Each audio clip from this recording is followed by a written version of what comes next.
Identify பண்ணியிருக்காங்க. ஒரே ஒரு உடல் மட்டும் ஐடென்டிஃபை பண்ண வேண்டியிருக்கு. 38ல 14 போஸ்ட்மார்ட்டம் முடிச்சுட்டு அந்த உறவினர்கள்ட்ட கொடுத்துருக்கோம். மற்றது நம்ம மருத்துவர்கள் ரொம்ப வேகமா பண்ணிட்டு இருக்காங்க. ஸோ அதையும் மிக விரைவா முடிச்சுட்டு ஹேண்ட் ஓவர் பண்ணிடுவோம். 51 பேஷண்ட் இதுல இருக்காங்க. கிரிட்டிக்கல் இதுல ஒருத்தர் தவிர மற்றவங்க எல்லாமே சேஃப் ஜோன்ல இருக்காங்க.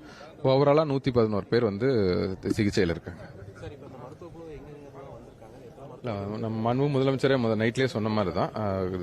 அருகாமையில் இருக்கிற திண்டுக்கல், திருச்சி, சேலம், நாமக்கல் போன்ற மருத்துவர்கள் அந்த மருத்துவமனை டீனோட அந்த டீமே வந்திருக்காங்க. ஸோ அவங்க ஒத்துழைப்பால தான் மிக விரைவாக பண்ணிட்டு இருக்காங்க.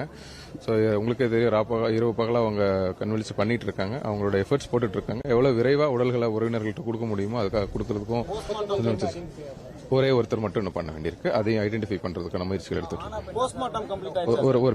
ஒரு பெண் ஒருத்தர் ஐடென்டிஃபை பண்ண வேண்டியிருக்கு. ஸோ அது மட்டும் நம்ம வெவ்வேறு சோர்சஸ்ல அவங்களோட போட்டோ ஷேர் பண்ணி எடுத்துட்டு இருக்கோம். ஸோ விரைவாக அவங்க வருவாங்க அப்படிங்கிறது. 14 ஹேண்ட் ஓவர் பண்ணிட்டோங்க. மற்றதை சீக்கிரம்